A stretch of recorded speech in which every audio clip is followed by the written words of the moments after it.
This channel does not promote any violent, harmful, or illegal activities. All content provided by this channel is meant for an educational purpose only. আপনাদের জানিয়ে রাখি, সোনার উপর দাম বাড়তে চলেছে, তার কারণ আমদানি শুল্ক এক ধাক্কায় বাড়ানো হয়েছে 9%।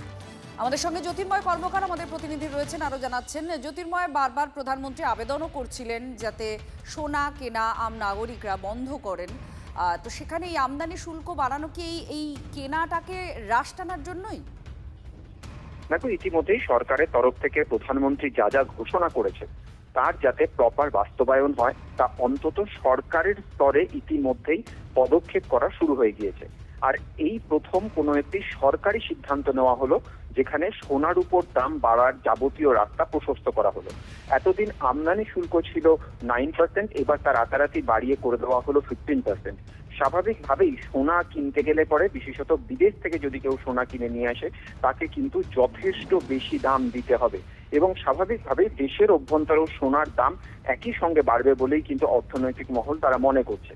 সরকার এই যে একটি আর্থিক সংকটের পরিস্থিতি তৈরি হয়েছে, সেক্ষেত্রে দাঁড়িয়ে সরকারের যে নিজস্ব গোল্ড রিজার্ভ তা যাতে সম্পূর্ণভাবে অক্ষত থাকে এবং ইনফ্লেশনকে যাতে কোনোভাবে হ্রাস করা যায় বা তাতে যাতে লাগাম লাগানো যায়, সেই প্রচেষ্টাতেই সোনার উপর দামের ওপরে, বিশেষত সোনার দাম আমদানি শুল্কের ওপরে নতুন করে দাম বাড়ানোর সিদ্ধান্ত নিল সরকার। প্রয়াত মোহনবাগানের প্রাক্তন সভাপতি টুটু বসু ওরফে স্বপন সাধন বসু, তার বয়স হয়েছিল 78 বছর। মঙ্গলবার রাতে হৃদরোগে আক্রান্ত হয়ে তার মৃত্যু হয়। 3 দশক ধরে মোহনবাগানের কল্পতরু ছিলেন টুটু বসু। মোহনবাগান ফোরাম গোষ্ঠীর প্রধান ছিলেন। 91 সালে প্রথমবার মোহনবাগান সচিবের দায়িত্ব নেন টুটু বসু। 95 থেকে 2018 পর্যন্ত মোহনবাগানের সভাপতির দায়িত্বে ছিলেন। 2019 থেকে 2025 পর্যন্ত টানা সভাপতি ছিলেন টুটু বসু। গত বছরই অসুস্থতার কারণে মোহনবাগানের নতুন কমিটি থেকে সরে দাঁড়ান। গত বছরই মোহনবাগান রত্ন সম্মান দেওয়া হয়েছিল টুটু বসুকে। আজ সকাল 10টা পর্যন্ত বাড়িতে শায়িত থাকবে তার মরদেহ। ভবানীপুর ক্লাব, প্রতিদিন পত্রিকার অফিস এবং খিদিরপুরে গুরুজির বাড়িতে রাখা থাকবে দেহ। বেলা 11টা থেকে প্রায় 2:30 পর্যন্ত মোহনবাগান ক্লাবে মরদেহ রাখা থাকবে। টুটু বসুর মৃত্যুতে শোকের ছায়া ক্রীড়া জগতে। টুটু বসুর প্রয়াণে শোক প্রকাশ করেছেন মুখ্যমন্ত্রী শুভেন্দু অধিকারী। মোহনবাগান ক্লাব ও টুটু বসু একে অপরের পরিপূরক ছিলেন। ক্রীড়া প্রশাসনে টুটু বসুর অবদান স্মরণীয় হয়ে থাকবে।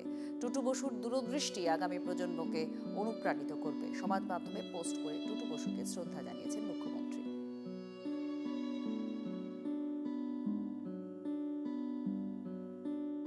ক্লাবকে এত ভালোবাসতেন আর এই জায়গায় ক্লাবকে তুলেছেন, এরকম দেখা যায় না এবং সারা ময়দান চিরকাল ওনাকে মনে রাখবে যে একজন ক্লাব প্রেমী হিসেবে, একজন মোহনবাগান প্রেমী হিসেবে, একজন ক্রীড়া প্রেমী হিসেবে।